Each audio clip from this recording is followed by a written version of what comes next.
வணக்கம். நான் சாம்ராஜ். பள்ளி, கல்லூரி வழியாக நமக்கு கிடைக்கக்கூடிய அறிவென்பது நம்மை வேலைக்கு பொருளாதார ரீதியாக தயார்படுத்துகின்றன.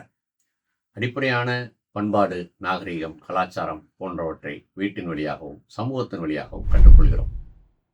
இதற்கு அப்பாற்பட்டு இந்த வாழ்வை புரிந்து கொள்ள, இந்த மனித சமூகம் எப்படி இந்த இடத்திற்கு வந்து அடைந்தது என்பதை விளங்கிக் கொள்ள நாம் நம்மளுடைய கல்விக்கு வெளியே வாசிக்க வேண்டியிருக்கிறது. மனிதகுலம் தோன்றிய காலத்திலிருந்து மனிதர்களுக்கு இருக்கக்கூடிய பிரச்சனை என்பது சக மனிதர்களை புரிந்து கொள்வதுதான். கலையும் இலக்கியமும் தான் மனிதர்களுக்கு அந்த புரிதலை கூட்டுகின்றன. சக மனிதனை புரிந்து கொள்ள கலையும் இலக்கியமும் தொடர்ந்து வேலை செய்கின்றன. இந்த வாழ்வை, வரலாற்றை, நமது சுற்றுச்சூழலை, இந்த புவியியலை, தொன்மத்தை, கலாச்சாரத்தை, நம்மளுடைய 3000 வருட மாண்டவகுலத்தின் வரலாற்றை அறிந்து கொள்வதற்கு நீங்கள் கல்விக்கு வெளியே புத்தகங்களை வாசிக்க வேண்டியிருக்கிறது.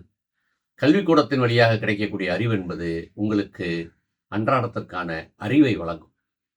புத்தகங்கள் உங்களுக்கு ஞானத்தை வழங்கும். ஞானம் என்றால் சித்தார்த்தனுக்கு கிடைத்த ஞானம் அல்ல. இந்த வாழ்வை செம்மையாக, நேர்த்தியாக, மகிழ்ச்சியாக, அழகியலோடு வாழ்வதற்கு உங்களுக்கு இந்த புத்தகம் துணை நிற்கும். பிப்ரவரி 10 - 22 வரை திருநெல்வேலியில் நடக்கும் 9வது புத்தக கண்காட்சிக்கு உங்களை அன்புடன் அழைக்கின்றேன். நன்றி.